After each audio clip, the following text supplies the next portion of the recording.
Pegar minhas notinhas.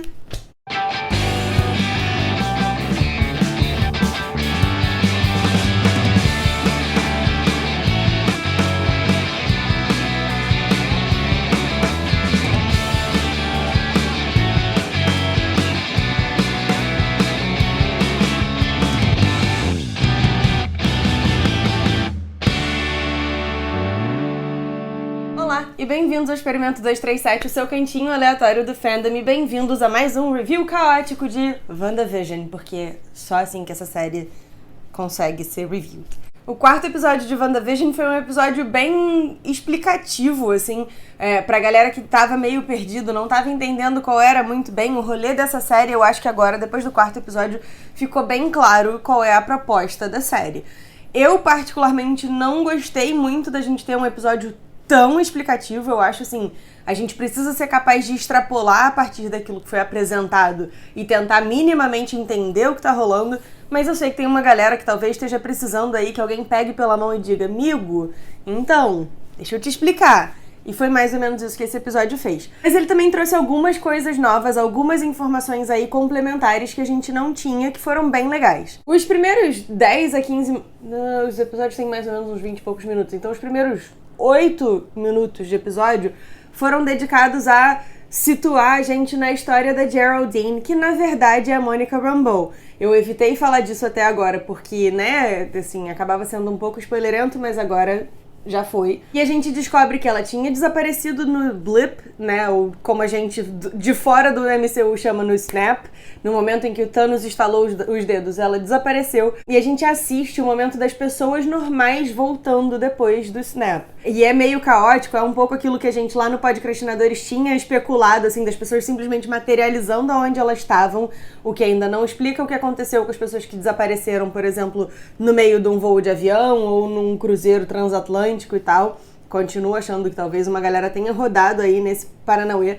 Mas enfim, a gente tem a volta da Monica Rambeau, a gente descobre que ela estava no hospital acompanhando a mãe dela, que tinha passado por uma cirurgia de um tratamento de câncer, e a gente descobre imediatamente depois que a mãe dela faleceu. Uma coisa que é importante lembrar é que o estalo aconteceu em 2018, salvo engano, e os eventos de Endgame acontecem 5 anos depois, ou seja, na linha do tempo do MCU a gente já tá em 2023, embora a gente aqui no mundo real ainda esteja em 2021. Uma vez situada, né, de tudo que aconteceu, a Mônica volta então pra S.W.O.R.D., que aparentemente era onde ela trabalhava, e a gente descobre que a S.W.O.R.D. foi fundada, eu não sabia porque eu não li os quadrinhos, eu não sei se é assim nos quadrinhos, don't at me, mas a gente descobre que a Maria Rambeau, a mãe da Mônica, tinha fundado a S.W.O.R.D., e a Mônica trabalhava lá, era agente e tal. E por conta de um protocolo estabelecido pela própria Maria, ela não pode ir a nenhuma missão fora da Terra aí num período relativamente curto desde que ela voltou do blip, desde que ela voltou do snap. E aí então ela é colocada numa missão que envolve uma pessoa desaparecida e um pedido do FBI para usar um dos drones da S.W.O.R.D. E aí, quando ela chega no campo, quem tá lá é o Jimmy Woo, que é o agente do FBI lá do Homem-Formiga, que era quem tava falando com a Wanda pelo rádio no segundo episódio. E a partir daí, a gente começa aí a série de explicações. A gente descobre que existia uma cidade de Westview e que as pessoas ali no entorno... Westview ou Westfield? Enfim, a gente descobre que existia a cidade fisicamente em Nova Jersey, New Jersey, e que, do nada, as pessoas simplesmente esqueceram que essa cidade existia. Elas têm explicações muito escalafobéticas de onde elas são e tal. E a cidade inteira, basicamente, tá ali cercada por um campo de força que ninguém, assim, sabe o que tem do outro lado. E aí a gente vê, por exemplo, a Mônica usar um dos drones pra tentar atravessar o campo de força, e a gente descobre que, na verdade, esse drone vira o helicóptero que a Wanda achou lá no segundo episódio. E a própria Mônica vem e atravessa o campo de força. E a gente não sabe exatamente o que aconteceu com ela. Monta-se uma operação toda pela S.W.O.R.D., se trazem vários profissionais de vários campos para tentar entender o que está acontecendo, e um dos profissionais que volta é a Darcy do Thor. E a Darcy faz lá algumas medições e tal, e ela chega a comentar, eu anotei pra não falar o nome errado, e ela diz que tem um grau muito alto de Cosmic Microwave Background Radiation, ou radiação cósmica de fundo em micro-ondas.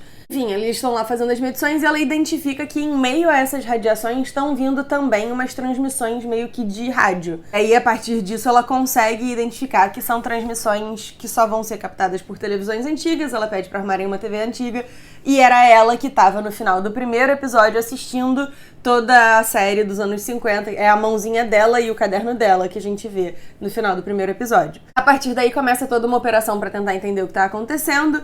Eles tratam a questão como um missing persons case, né, como um caso de pessoas desaparecidas, e vão linkando as pessoas do elenco às pessoas da vida real que existiriam ali em Westfield, mas que desapareceram. Uma coisa que é importante notar é que tem duas personagens em particular que não encontram correspondência. Não quer dizer que elas não sejam pessoas reais, mas o episódio é bem explícito em mostrar que elas não têm a correspondência, assim, isso, na verdade, não é que ele seja explícito, mas na hora que estão fazendo lá o cara crachá de todo mundo, elas duas simplesmente não aparecem, que são a Agnes, a vizinha da Wanda, e a Dottie, se não me engano, que é aquela moça loira, bem loira, que é meio que tipo a Queen Bee do rolê, sabe? A menina malvada, assim, do rolê.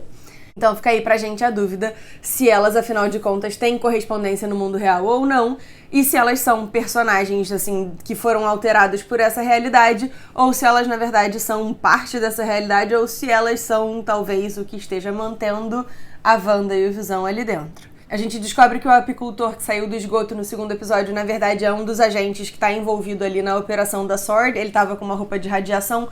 Quando ele atravessou, ele foi transformado em um apicultor, provavelmente porque é o mais próximo de roupa de radiação que você teria em 1950. E a gente descobre também que o que a gente do mundo real tá assistindo na série, nos episódios, nos 3 episódios que a gente assistiu, que eram as séries antigas e tal, não é exatamente o que o pessoal da SWORD tá assistindo.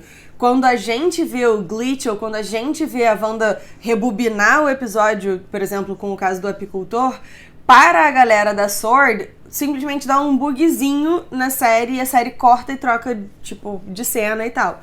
Então já fica aí também uma dica importante de que nem tudo o que a galera da SWORD tá vendo é a realidade lá dentro.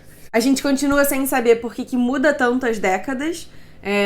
Até a própria Darcy chega a fazer uma piadinha sobre isso. Ela diz, eu só não entendo por que tá mudando as décadas. É pro meu prazer de assistir, porque assim, não tá rolando. E a gente continua meio que dane-se sobre isso. E uma coisa que me chamou muita atenção é que a gente finalmente vê com mais detalhes o que aconteceu logo depois da Wanda ter suspeitado ali da Monica Rambeau, né, esqueci o nome da personagem dela, da Geraldine. Ela diz, olha, você não é minha vizinha, você não é minha amiga, você nesse momento está invadindo aqui e eu quero que você vá embora. E ela fica, tipo, toda má e tal, e joga a Monica usando os poderes dela, e logo depois que isso acontece, ela olha para as próprias mãos meio horrorizada, meio em choque. E aí, cara,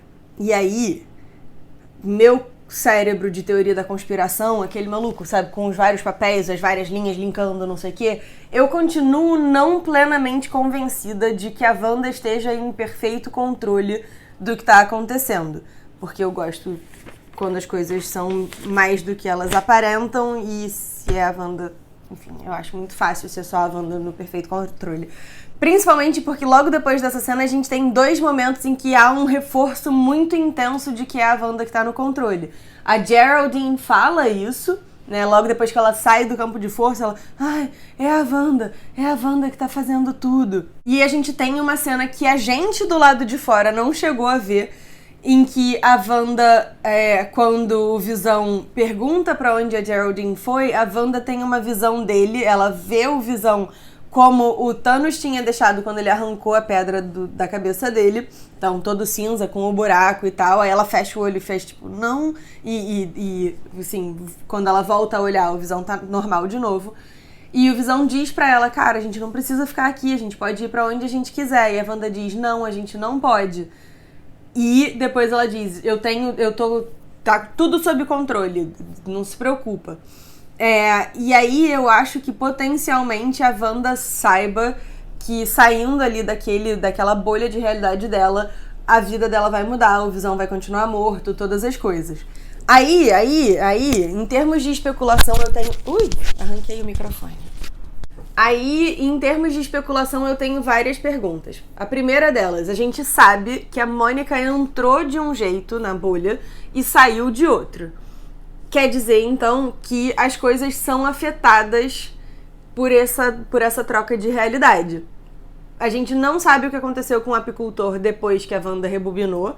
Ele pode ter sido explodido, ele pode ter sido expulso pro outro lado, a gente não sabe exatamente o que aconteceu com ele. Queria saber, inclusive para saber se a roupa dele também vai continuar sendo a mesma ou não, para tentar confirmar aí essa teoria. A gente sabe que alguém tá censurando a transmissão, ou seja, aquilo que a gente vê, aquilo que a Sword vê e aquilo que efetivamente acontece dentro daquela bolha de realidade não são a mesma coisa.